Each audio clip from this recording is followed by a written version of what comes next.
Siz o'ylaysizmi, bizni mana shu yurtimizda ham 3 ta 4 ta davlatda biovino ishlab chiqarish ma'lum bo'lsa, biz o'sha biovino ishlab chiqarish davlatlari orasiga kiramizmi? Xo'p, ajoyib savol. Loyiha doirasida biz hozir reja qo'yib olganmiz. O'zingizda xabaringiz bor. Qaysi hududlarda, birinchi hududlarni aniqlab olishimiz kerak. Bu terrovr deyiladi. O'sha hududlarda biz biovino qila olamizmi, yo'qmi? Tayyorlanadigan, yetishtiriladigan xomashyomiz, asosiy xomashyomiz sanoatbop uzum navlari.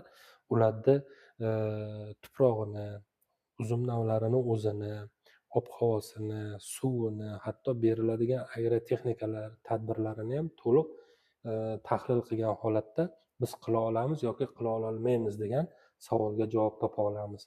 Hop, men o'ylaymanki, O'zbekiston sharoitida bizda radiatsiya yoki bo'lmasa og'ir kimyoviy sanoatni rivojlanishi yoki nima qilishi juda tabiiy iqlim sharoitimizga yoki tuprog'imizga yoki suvimizga katta ta'sir o'tkazgani yo'q ayrim davlatlarga o'xshab turib. Shu sababli men o'ylayman, biovinoni qilishni imkoniyati bizda katta.